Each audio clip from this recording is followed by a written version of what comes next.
Welcome everybody to Top Lines Live at 5. My name is Brian here with Top Line, and today we are going to be talking about the latest change that is happening over at Google and their review system.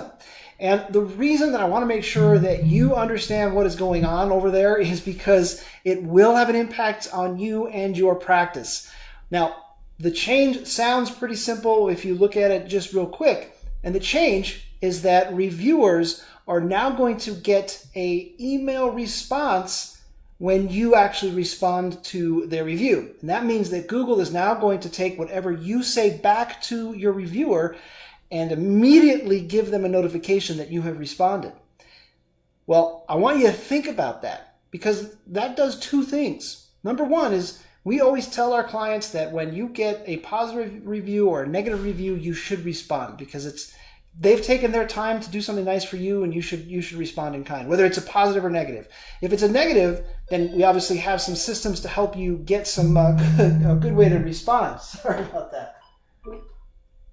Now, if you are thinking about this and saying, well, if I haven't been responding to reviews, nothing's really going to change. I want you to think about what happens now when people who consistently review, they're getting this notification that is telling them when somebody is responding to their reviews. If you're the one that doesn't respond, they're going to now have a negative feeling about you. So it might have started out as a very positive feeling, and it's going to shift only because you didn't respond. So that means that it's really important that you think through this process. The other thing that I want you thinking about is, how are you going to respond? Do you have a process in place?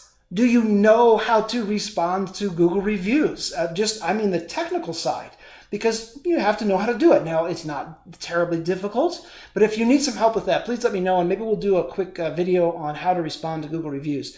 Now, you want to have a process in place, because if, as the doctor, you're thinking, I don't want to respond personally to all these reviews, you might have somebody on your team who is going to do those responses, but you want to know that they know how to respond, whether it's a good review, a bad review, or a wonderful review, that they kind of have a process in place so that it's not just haphazard. You want to know that you're in control of that. The other is, do you know what to say when somebody is giving you a negative review? Because once you respond, it's no longer maybe they'll see it, maybe they won't. They might have, before they might have written you a negative review and never thought about you again. And you could have responded, and then hopefully, there won't be a lot of back and forth. Here's the thing. Now, if you respond in a way that is not useful, they are going to know immediately, and then you might end up with what we call a flame war. And it means that you are now putting negative stuff back at them, they're putting more negative stuff back at you, and you don't ever want that. You do not want to see that happen. So I want you really thinking about how this changes reviews in Google and how it can affect you, because we're now talking about an extremely engaged audience, both on the reviewer side and on the reader side, because they're now going to expect to see responses from those reviews. Because if you're now reading these reviews and you're used to now seeing responses and back and forth and real engagement with these reviews, and you don't have it, well, it starts to look suspicious, right? That means that you've got to have that plan in place. Okay, that's what I wanted to cover today. Let me know what questions you have, how we can be of service, and I look forward to seeing you next time on Top Lines Live at 5. That's it for me. Bye for now.